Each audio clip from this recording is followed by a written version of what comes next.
దేవుడు నీ పక్షంగా ఉండగా నీకు విరోధి ఎవడు? ఆయన నీ పక్షంగా ఉన్నట్లుగా నువ్వు ఎప్పుడైతే చూసుకుంటావో, నీ పక్షంగా యుద్ధం చేయవాడు ఆయనే, పోరాటం చేయవాడు ఆయనే, శత్రువుల్ని పరిగెత్తించేవాడు కూడా ఆయనే. కీర్తన గ్రంథము 18 అధ్యాయం 28 వచనం. నా దీపం వెలిగించేవాడు నీవే, నా దేవుడైన యెహోవా చీకటిని నాకు వెలుగచేయును.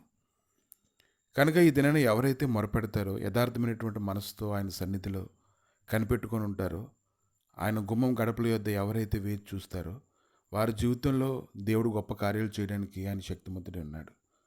హామాన్ లాంటి మనుషులు ఎంతమంది చెలరేగినప్పటికీ, జీవం కలిగినటువంటి దేవుడు తోడై ఉన్నప్పుడు ఎలాగైతే గొప్ప విజయాన్ని పొందుకోగలిగారో, అలాగే ఈ రాత్రి కాలంలో ఎవరైతే దైవ సన్నిధిలో విజయం కొరకు కనిపెట్టుకొని ఉన్నారో, అటువంటి వారందరికీ నీ దేవుడు విజయం కలుగు చేసి బలపరిచేవాడుగా ఉన్నాడు. నువ్వు ఎదురు చూడలేని విధంగా గొప్ప కార్యాన్ని జరిగించి నిన్ను బలపరిచి నిన్ను సంతోషం కలిగించును గాక. ఆమేన్.